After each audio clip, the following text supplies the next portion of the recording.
നമസ്കാരം. Anson travelogue and entertainment ചാനലിലേക്ക് എല്ലാവർക്കും സ്വാഗതം.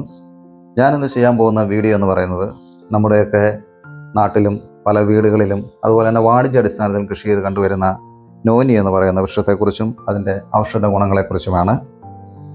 പല വീടുകളിൽ ഈ ഒരു വൃക്ഷം ഉണ്ടെങ്കിലും ഇത് പഴുത്ത് കഴിയുമ്പോഴുള്ള ഇതിൻ്റെ അസഹനീയമായ മണം കാരണം പലരും വെട്ടിക്കളയാറാണുള്ളത്.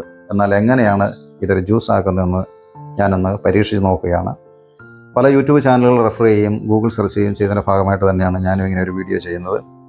നമ്മുടെ വീട്ടിലുണ്ടായിരുന്ന നോനിയിലൊക്കെ അത് പറിച്ച് അത് നന്നായി കഴുകി ഒരു 3 ദിവസം പഴുപ്പിക്കാനായിട്ട് വെച്ചു. പഴുത്തതിന് ശേഷം ഒട്ടും ജലാംശം ഉണ്ടാകാൻ പാടില്ല നമ്മൾ ഈ പ്രോസസ്സ് ചെയ്യുമ്പോൾ. പഴുത്തതിന് ശേഷം അത് പല കഷ്ണങ്ങളായി കണ്ടിച്ച് ഒരു ചില്ല് ഭരണിയിലേക്ക് മാറ്റുകയാണ് ഉണ്ടായത്. ഇടയ്ക്കിടയ്ക്ക് നമ്മൾ വെയിൽ കൊള്ളാനായിട്ട് പുറത്ത് കൊണ്ടുപോയി വെക്കും. അപ്പോൾ നമുക്ക് ഇടയ്ക്ക് കാണുവാൻ സാധിക്കും ഇതിൻ്റെ ജ്യൂസ് താഴേക്ക് ഇറങ്ങി വരുന്നത്.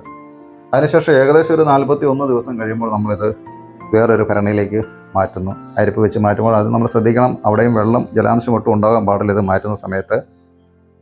ആ സമയത്ത് ഈ പഴമായിരിക്കുമ്പോഴുള്ളതായ ദുർഗന്ധങ്ങളോ കാര്യങ്ങളൊന്നും ഇതിനൊട്ടും ഉണ്ടായിരിക്കത്തില്ല. ചെറിയൊരു പുളിയുള്ള ഒരു ടേസ്റ്റാണ് ഇതിൻ്റെ ജ്യൂസിന് വരുന്നത്. ഇത് കഴിക്കേണ്ട വിധമെന്ന് പറയുന്നത് 10 ml അല്ലെങ്കിൽ 15 ml ഒരു ഗ്ലാസ് വെള്ളത്തിൽ മിക്സ് ചെയ്തതിന് ശേഷം വെറും വയറ്റിൽ കഴിക്കുന്നത് മലബന്ധമുള്ളവർക്കും ഗ്യാസിൻ്റെ പ്രോബ്ലം ഉള്ളവർക്കും വളരെയേറെ ഗുണം ചെയ്യുന്നതാണ്. ശരീരഭാരം കുറയ്ക്കാനായി ആഗ്രഹിക്കുന്ന ആളുകൾക്കും ഇത് വളരെയേറെ ഗുണം ചെയ്യുന്നതാണ്. രാവിലെയും വൈകുന്നേരവും ഒരു 10 ml ഒരു ഗ്ലാസ് വെള്ളത്തിൽ മിക്സ് ചെയ്ത് കഴിക്കുക. രാത്രി കഴിക്കുന്നതുകൊണ്ട് നല്ല ഉറക്കം ലഭിക്കും. അതുപോലെ തന്നെ നമ്മുടെ ശരീരത്തെ ക്രോണിക് ഡിസീസസ് ആയിട്ടുള്ള പ്രഷർ, ഷുഗർ, കൊളസ്ട്രോൾ, ആസ്മ പോലുള്ള രോഗങ്ങൾ ഇത് കൺട്രോൾ ചെയ്യുന്നു.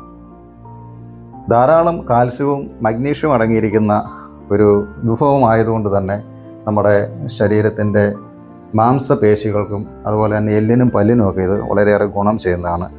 ധാരാളം ആൻറ്റി ഓക്സിഡൻസ് ഉള്ള ഒരു ജ്യൂസ് ആയതുകൊണ്ട് തന്നെ ഇത് നമ്മുടെ ശരീരത്തിൻ്റെ രോഗപ്രതിരോധ ശേഷി വർദ്ധിപ്പിക്കുകയും അതുപോലെ തന്നെ ക്യാൻസർ പോലുള്ള രോഗങ്ങൾക്കെതിരെ ഇത് പ്രവർത്തിക്കുകയും ചെയ്യുന്നു. നല്ല നല്ല സെല്ലുകളെ ശരീരത്തിൽ രൂപപ്പെടുത്തും. സ്കിന്ന് അലർജി, സ്കിന്നിൻ്റെ പ്രോബ്ലംസ് ഉള്ളവർക്കൊക്കെ ഇത് ഏറ്റവും നല്ലൊരു ജ്യൂസാണ് എന്നാണ് മനസ്സിലാക്കാൻ സാധിച്ചത്. അപ്പോൾ വീടുകളിൽ നോനിയുള്ള ആളുകൾക്ക് സ്വന്തമായിട്ട് ഇതുപോലെ നോനി ജ്യൂസ് ഉണ്ടാക്കാവുന്നതാണ്. നമുക്കിന്ന് ഓൺലൈനിൽ നോനി ജ്യൂസ് അവൈലബിൾ ആണെങ്കിലും ഇതുള്ള ആളുകൾക്ക് സ്വന്തമായി ഇങ്ങനെ ഉണ്ടാക്കി ഇത് ഉപയോഗിക്കാവുന്നതാണ്. അപ്പം ഞാൻ ഈ ചെയ്ത വീഡിയോ നിങ്ങൾക്ക് ഇഷ്ടമായെങ്കിൽ വീഡിയോ ലൈക്ക് ചെയ്യുക, ഷെയർ ചെയ്യുക, മാക്സിമം ആളുകളിലേക്ക് ഇത് എത്തിക്കാൻ ശ്രമിക്കുക. അപ്പം നിങ്ങളുടെയൊക്കെയും പ്രോത്സാഹനം ആഗ്രഹിച്ചുകൊണ്ട് നിർത്തുന്നു. നന്ദി, നമസ്കാരം.